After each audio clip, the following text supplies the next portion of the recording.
மதுரை மீனாட்சி அம்மன் கோயிலில் சுந்தரேசுவரர் பல திருவிளையாடல்களை நிகழ்த்தினார்.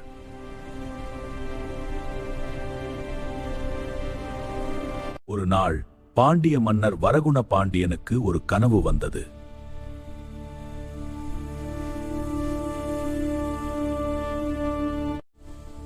ஒரு சிவலிங்கத்தை தேடி வாருங்கள்.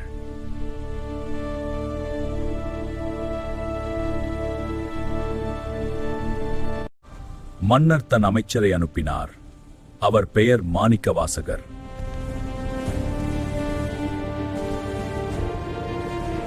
காட்டில் செல்லும் போது மாணிக்கவாசகர் ஒரு அதிசயத்தை கண்டார்.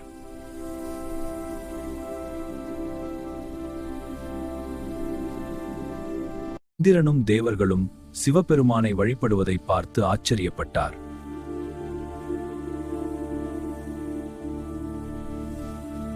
அரசே, நான் காட்டில் கண்ட தெய்வீக தரிசனத்தை சொல்கிறேன். விரிவாகச் சொல் மாணிக்கவாசகரே. அங்கு ஒரு கோயில் எழ வேண்டும் என்ற கட்டிடலே காட்டை அழித்து கோயில் கட்ட உத்தரவிடுகிறேன். அரசே, ஆணை! ஆனால் சிவபெருமான் ஒரு திருவிளையாடல் செய்ய திட்டமிட்டிருந்தார்.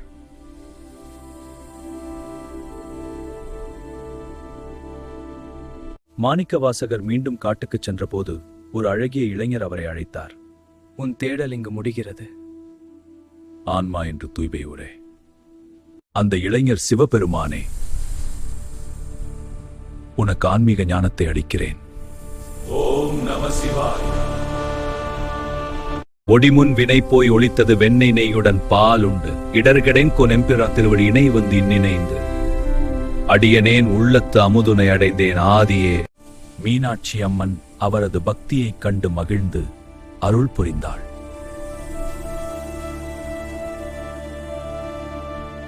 சுந்தரேசுவரரும் மீனாட்சியும் சேர்ந்து மாணிக்கவாசகருக்கு மாணிக்கவாசகர் என்ற பெயரை அருளினர். இன்று திருவாசகம் பாடல்கள் மீனாட்சி கோயில் ஒலிக்கின்ற